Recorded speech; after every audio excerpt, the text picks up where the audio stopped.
seen people saying, man, oh, stop saying next year gonna be your year. You said that last year. So what? So what? I'ma say that shit every year until one of these years is my fucking year.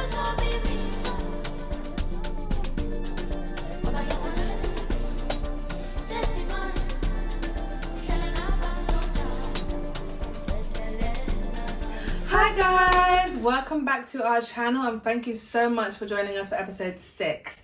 So this episode is going to be the first episode of the year, and so we decided to drop some gems that we feel will be beneficial to us and also to you guys about how to excel in 2025. So basically, to kick off, we're going to start off with a game. And the game is called Win or Bin. So I've written some stuff in this golden luxurious bowl. And my lovely sister is gonna pick out of it. Okay, let's so go. you just pick anyone. Oh, no, I'm gonna make sure I don't see. Okay. That's okay.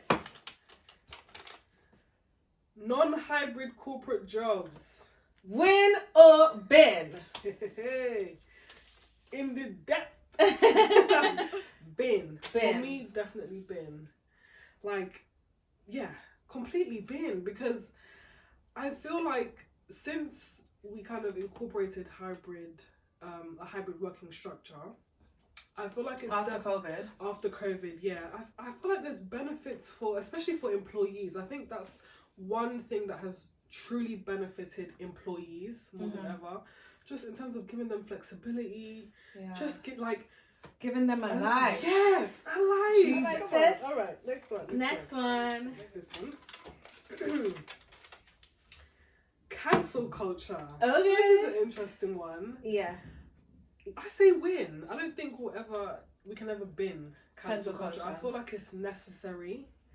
And to be honest, now more than ever, it's necessary because stuff are coming out of the woodworks. This year. As what's his name? Cat Williams. As Cat Williams foreseen and exposed, everything has come to true. Cat Williams is a goat. Let me tell you something. Everything that man says, amazing. Absolutely amazing. He really sat on a thing and told this is what's gonna happen, and it happened. So yeah, cancel culture. Yeah. I think it's needed in some instances. Yeah. Pick one more from the magic ball. One more. Okay. Let me do this one. AI generated video. I say. Bin. The thing is, can you bin AI generated videos? Well, I don't we think can't bin it, but if we could, if we could, we can't bin any of these. To be honest. We don't have the power. Because of the way I feel like it can be used for bad. It can be used terribly. And just like any technology. And let me tell you, the bad that it could be used for is becoming crazier and crazier. Yeah. But the real reason I think we should bin it is because I was scrolling on TikTok and then they have this thing where they write AI generated video and I couldn't tell the difference. I didn't know. And I feel like I fear that I'm going to become one of those aunties with the WhatsApp and I'll be sending my children AI generated videos and they'll be saying, Mom, it's AI. And I'm going to be like, oh. But honestly, I can't tell the difference. And not being able to tell the difference, just a little bit scary. That's very scary. Just a little bit and scary. Then there's even like some videos that aren't AI. Like recently I came across, Charlemagne the God. There's a video of him and he kind of gets not jumped completely, but there's one old video. It's a very ancient video. Maybe I don't know. We don't have to put it. I mean, it'll be surprising if he hasn't got jumped. This was way back when. Yeah. And the video looks like AI. That's how crazy the video was. It looked like, is this real? But it wasn't. Someone looking would be like, this has to be AI. No, that's a real video. That's an old school but video. You just can't. This day and age, you can't distinguish, and I fear that can lead to so much problems. Anyway, we're gonna move on to the main segment of today's episode. So we just wanted to bring some gems into 2025 that you can hold along your journey in order to enhance your 2025 experience, in order to meet those goals that you wanted to say you met, in order to really be that girl. Because every year people say, new year, new me, and it's the same you. It's the same behavior, it's the same environment, and we're gonna tell you how to break out that a little bit so you can really be new year, new me. You feel me? Yeah. Okay. So So the first gem that I wanted to drop on you guys is the power of realistic goals. When you want to achieve a goal, consistency is so much more greater than effort. So it doesn't matter if you put 100% in the first week. Yeah? If you start putting 20, it'll go down 10, 5, 4. The difference in consistency is just not good for longevity. So you need to set realistic goals. You can't say to yourself, I'm going to go to the gym 5 times a week. You have to know yourself. Maybe in January, I'm going to start with 2 times a week or even 1. Even 1. You might think, oh, only 1 time. But if you go for the whole of January, 1 week, next week, and you tick off every single one, you are reaffirming to yourself that I can do this. And that is greater and more important for goals than anything else. Do you know what I mean? Yeah. So it's just really important. Yeah. And that's pretty much what happened to us, isn't it? Because we tried to do it. Yes, airing us out. Let's call ourselves out to see, because we wanted to start going to the gym and like incorporate gym into our like routine. Yeah. And we basically bought a membership. Got the membership, and we started off with really early mornings, like 6 a.m. or something crazy like that. We couldn't keep up with it. And it was, basically it just was too much and too soon. And very quickly, it just didn't really last. It didn't last. Yeah. And every time we didn't go, we were subconsciously reaffirming to ourselves that we can't do this, making it even harder to go. Yeah. But say at the beginning of the year, we said we're going to go 2 times a week and kept it at that, we would have been able to do those 2 times a week, and we would have reaffirmed ourselves subconsciously that we can do it. And ultimately, going 2 times a week consistently is going to show results. Show results, and will be much, much better than going like 4 times a week for the first week, and then 2 times, then 1 time, and then a skip a week, and then a whole month and 2 months, and then freeze the membership. And mine isn't even freeze. And then we don't even freeze it. We just waste money. So I get what you mean. I think definitely making goals realistic. There's a science behind it. Yeah. So for me, when it comes to achieving goals, if I'm gonna be honest, I feel like this year has not even been the best year. you know, sometimes where some years you have a good year. This 2024 was. However, we have done so much more this year that we've done more than we've done more this year than any other year. And you think, but then at the same time, we low-key also haven't done some of the things that we wanted to do. We've hit a few trials and tribulations. Yeah, trials and tribulations, child. But that's okay, because the trials and tribulations are going to turn into lessons. Rejoicing. Yeah. So for me, I feel like when it comes to goals, one thing that I would say definitely will impact your ability to achieving goals, or even like personally, like I think things that impact me is attention and just focus generally. I feel like attention is almost like currency. Like when you think of money, you and the way you spend money, you know when I'm spending too much. I don't have this money. But when it comes to things like attention and time, we don't think of it. We don't think of it that way. Yeah, we don't think of it. You need to put a budget on what you give your attention to, for real. A budget, that's 100% right. And I feel like in scenarios where I have been able to like achieve a goal, a lot of my focus and attention was on that goal. Not to, and in a positive way, in a health, but my focus was just there. That's good. Whereas when it comes to, goals that maybe they didn't pan out or they didn't happen the way I wanted them to happen, I think somewhere along the line, maybe my attention became distracted, or you kind of lose a bit of focus and momentum. And then, so I think for me, attention and just focus on your goals. Yeah. Something that my sister always tells me to do is to make a budget for my financial budget, because I'm not the best at saving, but this year we thank God we've saved well. However, that came with forcefully making this stupid budget. I don't like seeing where my money is spent because it makes me sad. It does. I just don't want to make that Excel sheet. That makes me really sad. I don't want to think about that. But it could be it's important. Yeah.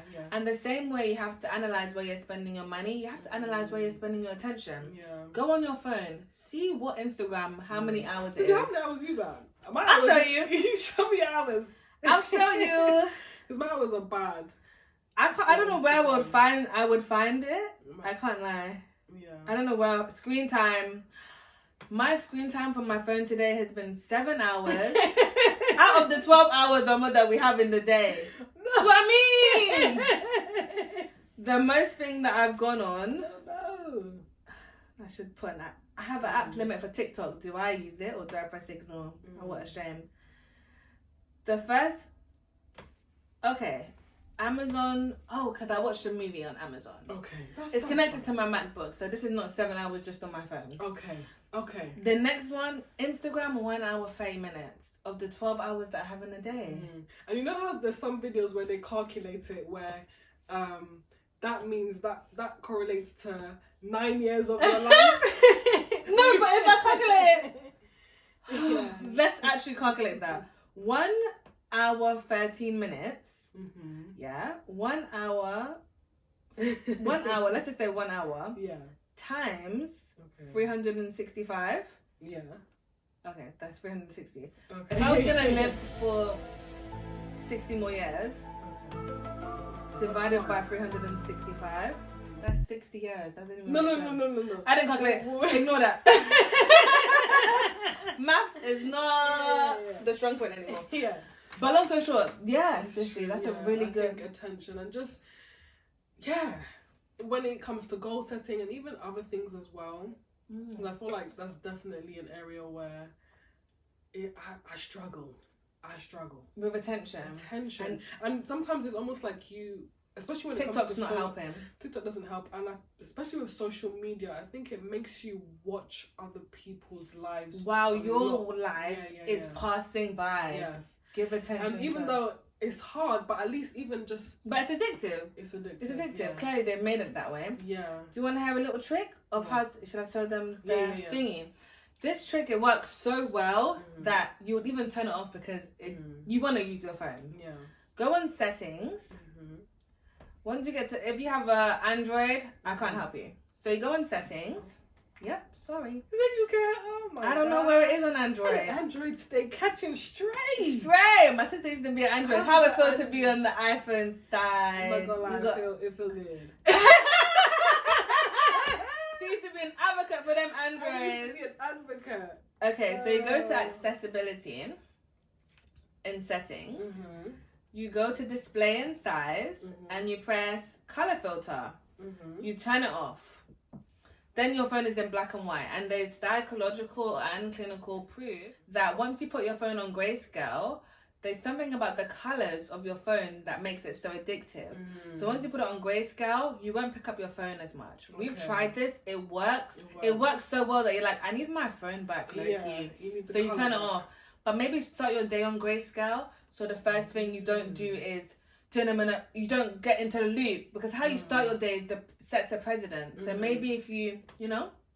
Anyway, yeah, we should try that. We should try and do it. We should try it this evening. We put our phones on grayscale.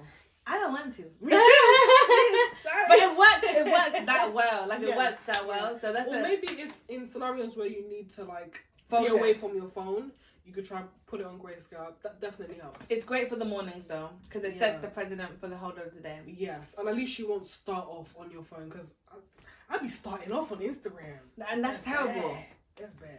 And that's okay. So we have setting realistic goals and where you put your attention to. Yes. Is there anything else that you wanted to share? So it's do you have one more? I have one more point. Go on.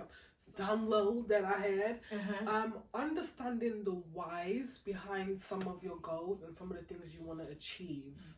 And I think it's definitely helpful, because I think it puts your goals into perspective a bit more. It makes you ask yourself, okay, why do I even want to achieve this goal?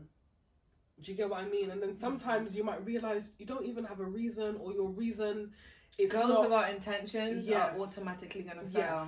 Yes. So if you think, why does that girl fail every single year? What was your intention behind that girl? That's pretty much it. And I think it makes you, as if your why is, powerful enough, it will drive you. Yes, it drives you more. Because I guess when you're asking yourself why, that's going to reveal things. You get what I mean about the goal. And this is not for every little goal. Also, the why might not have nothing to do with you. And if it has nothing to do with you, then rethink that goal. Yeah. For example, some stuff, people unconsciously do stuff for other people. Yes, right? That's what it might be for a man. Chair, forget the pissy normal man. Let's not say man. It might be for your parents. It might be for your parents. Society, but you have to you have to really analyze. Yeah. Because sometimes you might not know where you're getting the influence from. And one more thing, one more gem that I thought was really important. Yeah. And it kind of clicks to your why, but also doing stuff. And this is for the spiritual, the Christian, the Muslim, whatever you are, whoever you pray to, whatever spiritual force you believe in. Yeah. I'm going to use Christianity as an example. You pray to God, right? God, please help me with this. Please help me with this. But you're not doing any work in the physical realm. It's almost an insult. Ooh. It's almost an insult. He will help you in the spiritual realm. He will help you change and all of these stuff in the spiritual realm. It's not for you to sit down like egg and be praying every day, please let my goals come, please, while you're doing nothing in the physical world. It's like you're going to make a website, right? And someone's in charge of the back end and someone's in charge of the front end, right? Me that I'm doing coding, I didn't even say. Someone's in charge of the back end, God. Someone's in charge of the front end, you. You're asking God, please, I want this website to be good. I want this website to be good. I want this website to be good. God is saying, all right, let me do some stuff in the back end. You have stayed stagnant from that front end. You haven't done a single progress. He's looking at you like, she don't want it. She clearly doesn't want it because you see, even made me do work and you're still there in the same position that you since you prayed that stupid prayer. So when you're praying for stuff, wishing for stuff, manifesting stuff, especially if you're praying to somebody, make sure you understand the difference between the spiritual world and the physical world. You must do your part. You've got these gems. I'm just going to run through them. So setting realistic goals, the importance, like I can't stress this enough. There's scientific, metaphysics, everything behind setting realistic goals. Don't start reaching for the stars when you've not done anything before. Know yourself. Take it easy on the people. No, but as I'm screaming to you, I'm screaming to myself. I'm screaming to myself. I'm looking at myself in the mirror. Don't worry. Don't do that in 2025. It'll be my as in stuff that I've never done before. Sorry, I wasn't. Yes. Okay, so the first one. Realistic. Yes.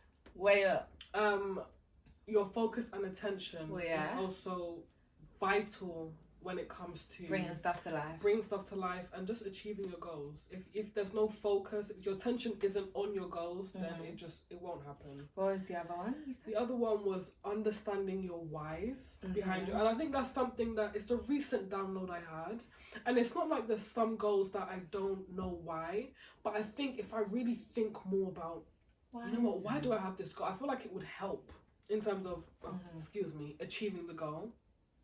Okay. And then last one is the doing bit. And the which doing is the physical what we need to really tap into in 2025. Saying without doing, it's a downhill spiral. Let me tell you, you go to -5, yeah? So 2025, let it be the year that you do stuff, you shake stuff, and you make stuff move. Pussy. We've holding our Grayscale. Yeah. Grayscale. Let's give ourselves a break until we start. It's Christmas. It's Christmas season right now. But let's do the grayscale January. At the start of next year. Yeah. But we got this year. I think if we take these points, the year we had in 2024. The thing is, my sister keeps saying this. We had a really good year in 2024 in terms of thinking. But let's just say it's a bit. A little bit. No, there was we started this podcast, yeah? We shared with my little bit of Bailey's left. Wow, you can tell who the drinker is. Thank you so much. Bye. Bye. We did it.